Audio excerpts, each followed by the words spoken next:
Some actors spend their whole lives in Tinseltown, and some, well, some don't. So why did these stars find themselves on different paths? When he was just 14 years old, Aubrey Drake Graham landed the role of Jimmy Brooks in the Canadian teen drama Degrassi: The Next Generation. For those who didn't watch Degrassi, it's easy to forget that one of America's most successful and controversial musicians kicked off his career as a child actor. Like you say, sir, you miss 100% of the shots you don't take. As he started building his rap career, Drake worried that Jimmy's use of a wheelchair would make him appear weak, but he was persuaded by writer James Hurst that the character's arc was important for representation. Hurst later told the AV Club, "He's like, all my friends in the rap game say I'm soft because I'm in a wheelchair. And I said, well, tell your friends in the rap game that you got shot. How much harder can you get?" Drake made his last appearance on the show in 2008. He released his first full album, Thank Me Later, in 2010 and never looked back. Not every young Disney star has gone on to enjoy a successful career, but the all-new Mickey Mouse Club had a spectacular track record when it came to making celebrities. Case in point, Britney Spears. Like so many other future stars, Britney appeared on season 6 and 7 of the all-new Mickey Mouse Club. That's when I realized I had a major love for music. A few years after her time on the Disney Channel ended, a 15-year-old Spears signed with Jive Records. With the runaway success of her first two albums, Baby One More Time and Oops, I Did It Again, she became the best-selling teenage artist of all time, selling 37 million records before turning 20. Yet Spears' fame came with extreme media scrutiny and a number of personal struggles. In 2008, Spears was placed under her father's conservatorship, allegedly due to mental health issues. She successfully had the conservatorship terminated in 2021, thanks in part to the fan-led Free Britney campaign. Her best-selling 2023 tell-all memoir, The Woman in Me, received a record-breaking $15 million deal from Simon & Schuster and went on to sell over 2 million copies in the US alone.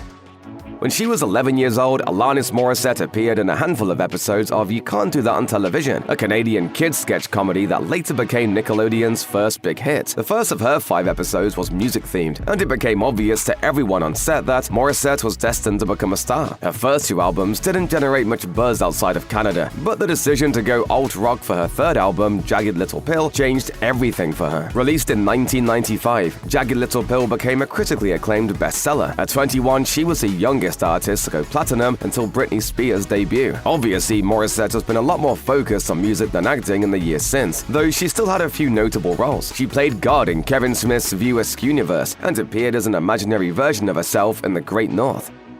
At the turn of the millennium, Britney Spears' runaway popularity prompted record executives to seek out their own teen pop idols. So why not turn to one of Spears' Mickey Mouse Club co-stars? Mickey Mouse Club was whenever I first felt like I was home.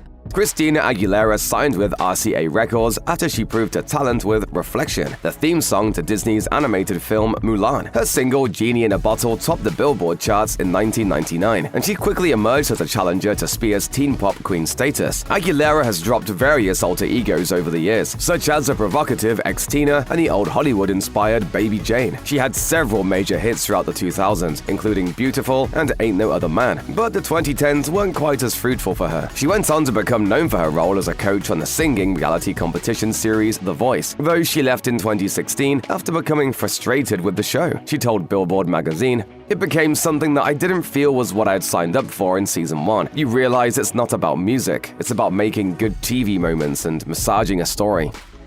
Yet another Mouseketeer who went on to make it as a musician. Justin Timberlake became a world-renowned pop star after his time on the all-new Mickey Mouse Club came to an end. He rose to fame as a member of NSYNC and ended up launching a solo career that would eclipse his time in the iconic boy band. During an appearance on The Ellen Show, Timberlake revealed that he actually lived with fellow Mouseketeer Ryan Gosling when they were both just 11 years old. He recalled, "His mother had to keep her job in Canada the second year that we were on the television show, and my mom was his guardian for like 6 months." Timberlake continued to act into adulthood, most notably playing Napster founder Sean Parker in The Social Network and voicing Branch in the Trolls movies.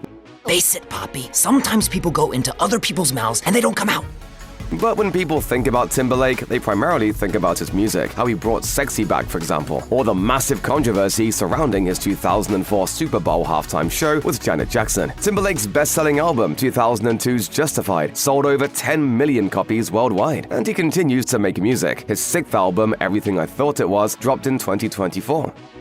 Credited as Ronnie Howard in his childhood roles, Ron Howard got into the biz because his parents would have been actors themselves. Howard got his big break at just 5 years old when he was cast as Opie Taylor on The Andy Griffith Show, which ran for 8 seasons from 1960 to 1968. He also appeared in films such as The Music Man and American Graffiti, and he remained a regular TV presence throughout his 20s, playing Richie Cunningham in the hit sitcom Happy Days. Today, Howard is best known for his work as a director. He's helmed all sorts of movies, from Splash to Solo: A Star Wars Story, but he's most acclaimed for his historical dramas. 1995's Apollo 13 earned him a Directors Guild of America award, while 2001's A Beautiful Mind won Academy Awards for Best Picture and Best Director. Between the straight-laced characters he played as a child and his unimpeachable reputation as a director, Howard is widely viewed as one of the nicest guys in Hollywood. When he appears in front of the camera these days, he's usually playing himself, such as his role as a narrator on Arrested Development, or his superb turn on Seth Rogen's Apple TV Plus series, The Studio. Because I will never, ever. You lame-ass idiot! In the 90s, a young Mara Wilson starred in films such as Mrs. Doubtfire, Miracle on 34th Street, and Matilda. Though she was talented as a child actor, she didn't much enjoy the job, and so she retired from showbiz at 13 years old in 2000, as she explained on her blog in 2012. Film can be exciting, but more often, it's tedious. The celebrity aspect is nothing short of ridiculous, and auditioning is brutal and dehumanizing.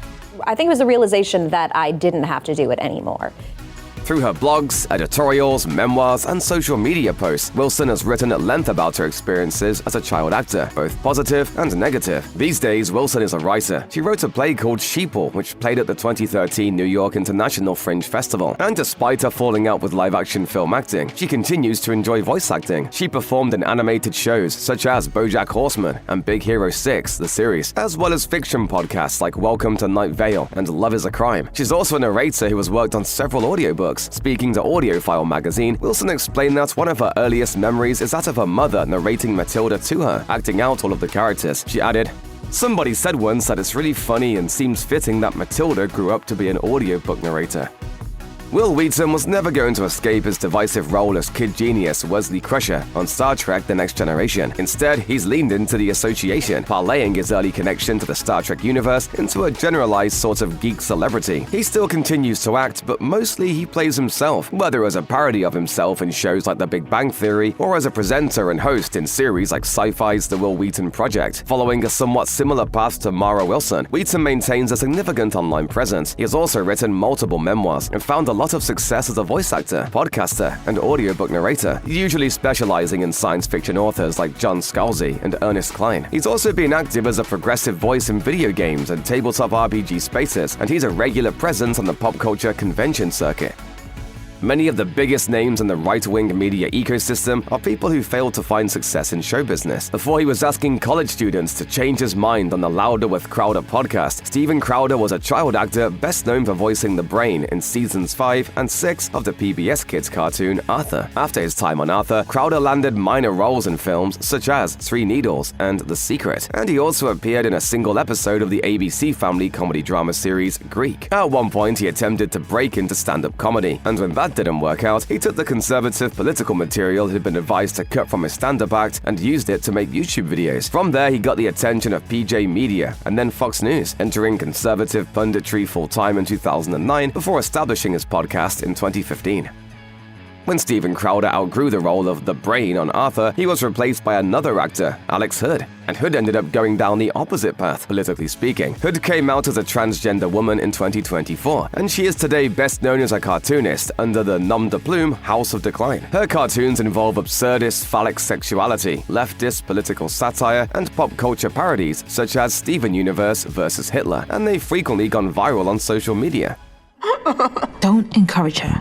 Hood sets up the House of Decline Twitter account and podcast with her friend Steven in 2020. In 2021, she began regularly publishing her comics while facing issues with depression and unemployment. On top of all that, Hood also makes music. She posted some songs on SoundCloud over the past few years and released her debut rock record, Psychogeography, on Bandcamp in 2024.